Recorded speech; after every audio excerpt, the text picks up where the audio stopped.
Hola a todos, llevo unas semanas utilizando el Samsung S20 como móvil personal. En concreto es la versión más compacta de esta nueva serie. Existen tres modelos en esta serie, el S20 que es el mío, el S20 Plus y el S20 Ultra que es el más caro. El mío es el S20 5G con 128 GB de memoria interna. Este aquí en España cuesta concretamente en la página oficial 1.009 euros, aunque se puede comprar sin conectividad 5G por 100 euros menos, es decir, 909 euros. Como veis es un precio muy alto, de hecho las marcas han subido considerablemente los precios de sus terminales más punteros. Si por un casual estáis interesados en la compra del Samsung S20, parece que a día de hoy lo más razonable es comprar la versión 4G y ahorrar algunos euros. ¿Por qué os digo esto? Porque a día de hoy, aquí en España, la única compañía que tiene conectividad 5G parcial disponible es Vodafone. Además, fijaos que según su web, no en todo el territorio. Por ejemplo, en la ciudad de Santander solo hay una zona muy específica donde está esta cobertura disponible. Incluso algo similar ocurre en la capital de España. No en todas las calles tenemos cobertura 5G. También debéis saber que en el momento de grabar esta review ni siquiera se usan todas las bandas de frecuencia finales ni la infraestructura del 5G está desplegada al completo. Se apoyan en la infraestructura existente del 4G. Eso sí, se supone que el Samsung S20 que yo tengo está preparado para soportar la conectividad 5G que se desplegará en el futuro de forma total. De hecho, os estoy poniendo las bandas de frecuencia que puede utilizar este dispositivo para el 5G. No obstante, para el despliegue final del 5G aquí en España aún queda bastante tiempo. El teléfono que se vende aquí en Europa y en países de Latinoamérica viene con el chip Exynos 990, mientras que por ejemplo en Estados Unidos se incorpora el Snapdragon 865. Ya os hablé de esto en otro vídeo del canal demostrando cómo el Exynos es objetivamente inferior a su competidor Snapdragon 865.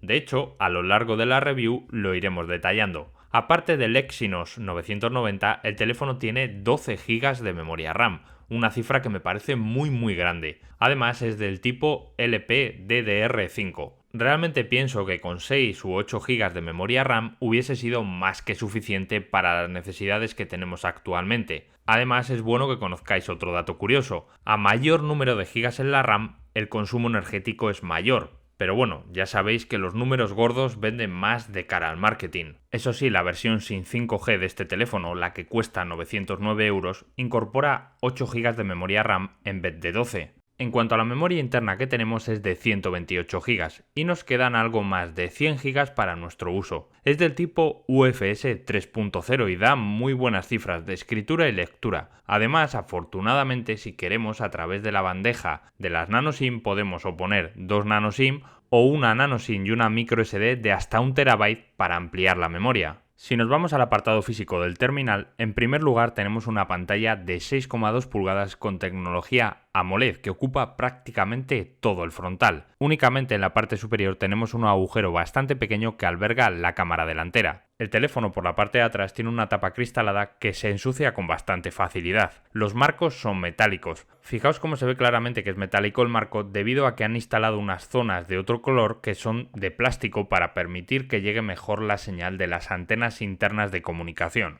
Mi modelo es el de color gris y quizás es el más bonito de los que se vende bajo mi punto de vista, ya que los otros dos colores disponibles no me terminan de convencer. La calidad de construcción general es buena. Quizás por poner una pega mínima diría que la transición entre la tapa trasera cristalada y el marco metálico podía sentirse menos en las esquinas, pero en general, como os digo, es una buena construcción sin ninguna duda. Además, pensad que tenemos certificación IP68, lo que nos da ciertas garantías de resistencia al polvo y al agua. El peso ciertamente me gusta, son unos 163 gramos, y las dimensiones tampoco están nada mal. Son 15,1 centímetros de alto, 6,9 centímetros de ancho y alrededor de 8 milímetros de grosor. Además, el bloque de las cámaras traseras sobresale, pero no demasiado. Otro detalle a tener en cuenta es que el dispositivo tiene protección Corning Gorilla Glass 5, tanto en la parte de atrás como en la pantalla. En la pantalla de serie trae un film protector instalado para evitar los arañazos, ya que el Corning Gorilla Glass 5 no te evitará realmente que se te arañe. De hecho, en una web de Samsung donde comentan que el S20 Ultra tiene Corning Gorilla Glass 6, recomiendan usar carcasa para evitar marcas o rayones. El Corning Gorilla Glass 5 o 6 lo que mejora es su resistencia a impactos. Si miramos los marcos para ver qué nos encontramos, en el lado derecho botones de volumen y encendido, con buen recorrido y tacto. El botón de encendido es configurable para que se comporte de una forma u otra. Por defecto, al mantenerlo pulsado, se abre el asistente de Bixby de Samsung,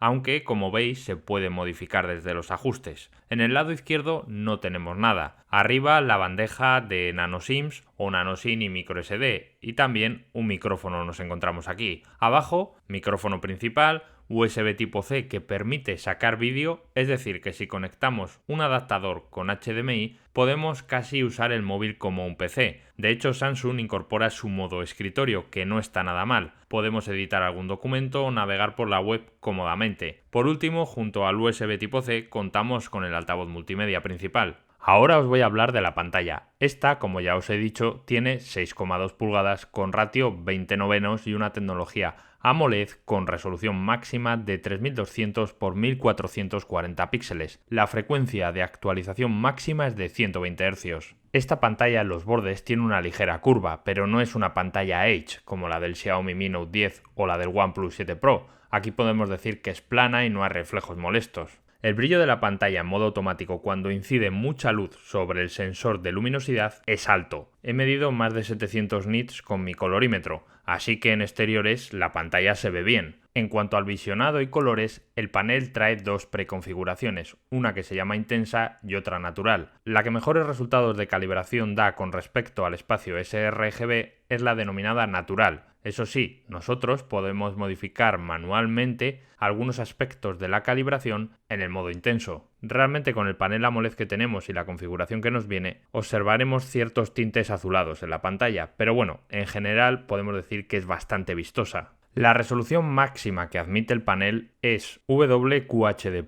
es decir, superior al Full HD Plus clásico. ¿Vale la pena tanta resolución? Bajo mi punto de vista, no. Con Full HD Plus para 6,2 pulgadas me valdría. De hecho, yo casi siempre he utilizado el teléfono en Full HD Plus para intentar ahorrar algo de batería, ya que la resolución es configurable. Con respecto a los hercios, os digo un poco lo mismo. Tenemos 120 y en algunas ocasiones puntuales se nota, pero para mí no es algo indispensable. De hecho, utilizo mayoritariamente el panel configurado con 60 Hz. Además, debéis saber que si pones la pantalla a máxima resolución, los 120 Hz no pueden ser seleccionados. De hecho, los hercios van muy ligados a la potencia de la que os quiero hablar brevemente ahora. Recordad que tenemos el chip Exynos 990 de Samsung, que ya comparé en otro vídeo con el Snapdragon 855 y 855 Plus del año pasado, quedando demostrado que estaba por debajo el Exynos en rendimiento, así que también obviamente está por debajo del 865 de Qualcomm de este año. Aparte de un rendimiento inferior en juegos o renderizando un vídeo, también hay que decir que el dispositivo tiende a calentarse cuando le damos caña. Así que todo esto deriva en que los 120 Hz, por ejemplo, se podrán aprovechar en pocos videojuegos, solo aquellos compatibles que aún siguen siendo un porcentaje muy pequeño del total, y en aquellos en los que el chip tenga potencia suficiente para generar 120 imágenes cada segundo. Con todo esto tampoco quiero decir que el teléfono vaya mal y que notes una respuesta lenta. El dispositivo realmente te va a dar una buena experiencia, tanto de respuesta táctil como de respuesta de su software, pero me gusta compararlo con su competencia para situarlo y ponerlo en contexto. Además, no hay que olvidar nunca su precio de salida tan alto. En cuanto al software, el Samsung S20 viene equipado con Android 10 y encima de él está la capa de personalización de Samsung llamada One UI 2.1. Esta incluye algunas apps preinstaladas como Netflix o OneDrive de Microsoft. Preferiría que esto no lo tuviese. Además, hay que decir que Samsung suele meter apps propias como su aplicación de salud o de realidad aumentada. El software en general reconozco que responde bien y sinceramente la capa de esta marca considero que ha ido mejorando. No es mi favorita, pero no está mal. Dentro de la capa tenemos opciones para activar el modo pantalla ambiente, que es útil ya que este teléfono no tiene LED de notificaciones. También podemos duplicar algunas apps de mensajería o, por ejemplo, activar un filtro de luz azul, así que hay bastantes opciones. Por cierto, no tenemos radio FM. Ahora pasamos a analizar la batería. El S20 tiene 4000 mAh, que de primeras debería ser una capacidad suficiente para dar una autonomía razonable, pero lamentablemente no me ha parecido así. Considero que es justa para encontrarnos ante un gama alta de unos 1000 euros. He probado diversas configuraciones que hay disponibles en los ajustes de batería para optimizar el uso, y también he jugado con resolución y hercios en la pantalla. Ninguna combinación me ha parecido que destaque demasiado. De hecho, si meto caña al móvil, sufre para llegar a un día de uso. Pensad que de media me da unas 5 horas de pantalla encendida. ¿Por qué creo que ocurre esto? Por el chip Exynos. En primer lugar, por la cobertura. Tiene menos recepción de señal que otros teléfonos que he probado. En la misma localización, menos intensidad de señal recibe, y eso hace que la batería se resienta. Y en segundo lugar, creo que también puede verse debido a un procesador más demandante de energía y menos optimizado que su competidor de Qualcomm. En cuanto a recarga, se nos incluye un cargador con entrada USB tipo C que es de 25 vatios. Para recargar la batería al completo necesita alrededor de 1 hora y 20 minutos aproximadamente. Tiene carga inalámbrica e incluso carga reversible para recargar con él otros dispositivos inalámbricamente, un reloj o unos auriculares. En cuanto a sistemas de desbloqueo biométrico, tenemos dos en este teléfono, un lector de huellas en pantalla y un sistema de reconocimiento facial mediante la cámara frontal. El lector de huellas en pantalla es de ultrasonidos, por eso no se necesita iluminar la zona de la pantalla donde está el lector para desbloquear. Su funcionamiento es bueno, bastante rápido y con buena precisión. Quizás la posición del lector está más arriba de lo habitual en otros teléfonos. El desbloqueo facial es con la cámara frontal, así que la velocidad es más rápida cuando hay buenas condiciones de luminosidad. Con poca luz llega a funcionar gracias al brillo de la pantalla, pero tarda un poco más, se nota. Eso sí, os puedo asegurar que el desbloqueo facial no es el mejor que he tenido. El mítico Pocophone F1 o el Xiaomi Mi 8 son muchísimo mejores en este aspecto. Si hablamos de la conectividad, ya os he contado que de cobertura con respecto a otros teléfonos que he probado está por debajo. El Wi-Fi que posee funciona con las bandas 2.4 y 5 GHz e incluso es compatible con el nuevo protocolo de Wi-Fi 6. La realidad es que en el uso diario me ha funcionado con un rendimiento de transmisión de datos algo por debajo de la media de otros teléfonos. Digamos que yo no he percibido problemas en el uso diario, pero los datos están ahí. El Bluetooth es 5.0 y aquí no he tenido ninguna pega, lo he conectado con auriculares inalámbricos y he tenido buena experiencia. Tenemos conectividad NFC para realizar pagos, por ejemplo, podemos utilizar la aplicación llamada Samsung Pay. Y en cuanto al GPS, he hecho una pequeña prueba con la aplicación Endomondo para ver si en un recorrido que hice caminando lo almacenaba bien. Y bueno, si te metes entre edificios o árboles se desvía un poco del trazado real. Aún así os digo que para usar con Google Maps y el coche no deberíamos tener ningún problema. Pasamos al apartado multimedia. Hay que decir en primer lugar que no tenemos puerto jack dedicado para auriculares, ni siquiera tenemos un adaptador en la caja para el puerto USB tipo C. Eso sí, nos vienen unos auriculares con conexión USB que podremos utilizar en el dispositivo. El sonido del teléfono sale por el altavoz multimedia y por el altavoz superior de las llamadas, es decir, es estéreo. Me ha parecido un buen audio, se mantiene con calidad tanto a volumen medio como alto. Sin ser algo espectacular, sí que creo que cumple bien en el aspecto de sus altavoces multimedia.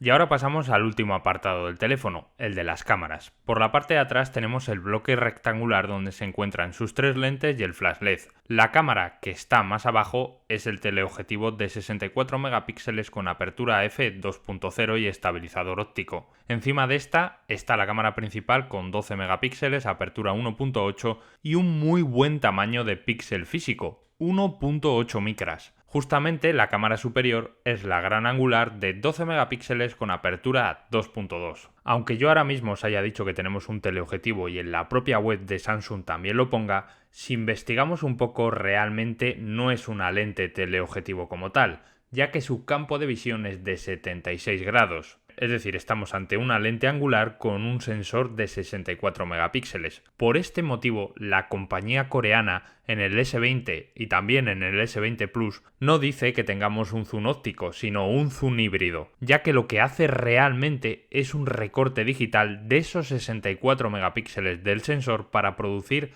el efecto de zoom por 3. Todo esto es muy fácil de demostrarlo. Desde la aplicación de la cámara podemos poner un modo de 64 megapíxeles. Si lo activamos sin poner el zoom, vemos el campo visual de la supuesta cámara teleobjetivo. Como observáis, no hay zoom y la foto resultante es del estilo a una tomada con un sensor principal. Además, si aplicamos el zoom por 3 y observamos los metadatos, nos damos cuenta de que hay un recorte digital, no tenemos 64 megapíxeles. Eso sí, podemos forzar unos supuestos 64 megapíxeles en el zoom híbrido por 3, pero fijaos en el resultado, se ve muchísimo peor que en el modo original, ya que intuyo que primero recorta y luego interpola hasta llegar a esos 64 megapíxeles solicitados. Este teléfono permite ir aplicando zoom a distintos niveles hasta alcanzar un por 30, pero tened en cuenta que en todos ellos tenemos un recorte digital, es decir, que a medida que el zoom aumente iremos perdiendo calidad notablemente. Fijaos como en el zoom por 20 o el por 30 la calidad se resiente muchísimo. Por cierto, por la noche en algunos niveles de zoom, si hay poca luminosidad, se utiliza la cámara principal para captar algo más de luminosidad. Con la cámara principal creo que Samsung ha hecho una buena elección. Me gusta el sensor de 12 megapíxeles con fotositos grandes. De hecho, los resultados demuestran que estamos ante una buena cámara. Incluso por la noche hace un buen trabajo. La imagen que veis ahora está tomada con unas condiciones de luminosidad bajísimas. Prácticamente solo había la luz de las velas que veis en pantalla. Además, si hacemos uso del modo noche, levanta bastante bien la toma y ganamos en luminosidad. Lo que debemos tener en cuenta es que con este dispositivo no hay sensores para la profundidad, así que el modo retrato o modo enfoque dinámico llamado en Samsung se realiza vía software. Por lo tanto, la calidad del recorte del elemento principal será algo peor que en sus hermanos mayores como el S20 Plus o el Ultra, que sí que tienen sensores para la profundidad. La cámara gran angular me ha gustado. En líneas generales me parece que cumple. Hacia los bordes no se pierde gran nitidez. Es bastante equilibrado el resultado. Obviamente con poca luz sufre más que la cámara principal por tener píxeles más pequeños y apertura focal más cerrada. Pasamos al apartado vídeo. Empiezo por el 8K que graban estos móviles. Samsung saca pecho de poder grabar en esta resolución tan salvaje. Realmente me parece que a día de hoy no es algo que vayamos a aprovechar. Me imagino que prácticamente ninguno tengamos algún panel para reproducir un vídeo con esta resolución. Consideradlo como algo anecdótico. Como no podía ser de otro modo, tenemos la posibilidad de grabar hasta en 4K a 60 fotogramas por segundo. La calidad del vídeo me ha parecido decente. Fijaos que en el modo 4K a 30 FPS tenemos un bitrate de 37 megabits segundo y también contamos con un buen bitrate de audio, 252 kilobits segundo. Fijaos por otro lado en la estabilización. No es como llevar un gimbal, pero se nota que hay. Eso sí, dentro de las opciones tenemos la posibilidad de activar un modo super estabilizado. Este al activarse recorta la imagen y nos da un vídeo resultante en 1080 a 30 fps. Lo podemos usar tanto con la cámara principal como la gran angular. Por cierto, otra cosa que me gusta es que es posible cambiar de cámara mientras grabamos. Con la cámara gran angular no se puede grabar en 8K, puesto que el sensor es de 12 megapíxeles, no lo admite, tampoco la principal, se hace con el supuesto teleobjetivo. También os quiero comentar que tenemos la opción de tomar vídeos en cámara lenta y en super cámara lenta. El más espectacular es este último en cuanto a velocidad de reproducción, pero tened en cuenta que la resolución final es 720. Ahora estáis escuchando mi voz grabada directamente con el micrófono del dispositivo. Os quiero mostrar un modo que tiene esta cámara.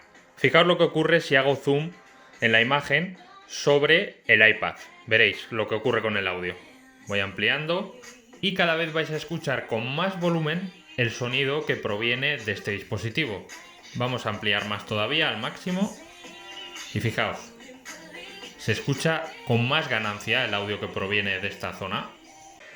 Por cierto, ya para terminar con la cámara trasera, deciros dos cosas. Tiene un modo experimental para grabar en HDR10 y también tiene un modo de seguimiento de objetos, pero este solo funciona en resolución 1080 a 30 fotogramas por segundo. Es decir, que si yo cojo este Woody de Toy Story y le pongo enfocado, todo el rato le va a intentar seguir el enfoque.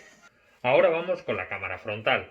Esta admite grabar hasta en 4K a 60 fotogramas por segundo, algo que no suele ser habitual en los teléfonos que pruebo. Además, tenemos una ligera estabilización electrónica. La cámara delantera es de 10 megapíxeles y tiene un modo curioso. Por defecto, esta es la amplitud visual, pero si detecta que en las fotos hay más de una persona y no caben bien o nosotros forzamos desde la app, podemos aumentar la amplitud visual. La calidad de imagen que da esta cámara frontal considero que es muy buena, Pienso que está por encima de la mayoría de los teléfonos de gama alta que he probado hasta la fecha. Esto es todo lo que os quería contar sobre este nuevo Samsung S20. Como veis, es un dispositivo con un alto precio que tiene puntos fuertes pero también puntos débiles. Para mí, lo más preocupante es el chip Exynos 990 y el consumo energético. Me parece que tenemos una autonomía justa para un terminal de su precio. Me gustaría leer en los comentarios vuestra opinión. Nos vemos en el siguiente vídeo.